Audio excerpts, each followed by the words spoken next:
അസ്സലാമു അലൈക്കും വറഹ്മത്തുള്ളാഹി വബറകാത്ത്. ഞാൻ ഔലിയ മുഹമ്മദ് ഷെരീഫ് മണാർക്കാട്. പ്രിയമുള്ള മുസ്ലിം സമൂഹമേ, നാം ഇസ്ലാമിൽ അഥവാ സത്യമതത്തിൽ കൂട്ടുകയോ കുറക്കുകയോ ചെയ്യാൻ പാടില്ല. അത് പ്രവാചകനും ഔലിയക്കും ഒന്നും പാടില്ല. അതുകൊണ്ട് തന്നെ മതപണ്ഡിതന്മാർ കൂട്ടിവെച്ച മരണശേഷമുള്ള അനിസ്ലാമികമായ കാര്യങ്ങൾ നാം മാറ്റുക. ഉദാഹരണം, മയ്യത്ത് നാം പുറത്തേക്കെടുത്തു കഴിഞ്ഞാൽ അവിടെ വെച്ചുകൊണ്ട് ഭക്ഷണത്തിന് വേണ്ടിയിട്ടുള്ള ഒരു പ്രത്യേകമായ ഒരു അഭ്യർത്ഥന, അതിലേക്ക് ജനങ്ങളെ ക്ഷണിക്കുക.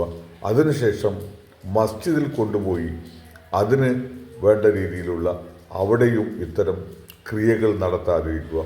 കാരണം മയ്യത്തിനെ സംബന്ധിച്ചിടത്തോളം ആ വ്യക്തി ജീവിതത്തിൽ ചെയ്ത നല്ല സൽപ്രവർത്തനങ്ങളും പിന്നീട് അവരുടെ കുടുംബങ്ങളുടെ പ്രാർത്ഥനയുമാണ് അവർക്ക് നാളെ ആഖിറത്തിൽ കിട്ടുക എന്ന യാഥാർത്ഥ്യം നാം ഉൾക്കൊണ്ടുകൊണ്ട് തന്നെ ഇത്തരം അനിസ്ലാമികമായ മൗലിദ്, റാത്തീബ്, കുത്താറാത്തീബ്, അതുപോലെ തന്നെ മജ്ലിസുന്നൂർ, അങ്ങനെ ദിക്റുകൾ എല്ലാം ഒഴിവാക്കി നിങ്ങൾ 3 ദിവസത്തിൽ കൂടുതൽ ദുഃഖമാചരിക്കൽ ഹറാമാണെന്ന ഇസ്ലാമിക സന്ദേശം ഉൾക്കൊണ്ടുകൊണ്ട് മുന്നോട്ട് പോകുക.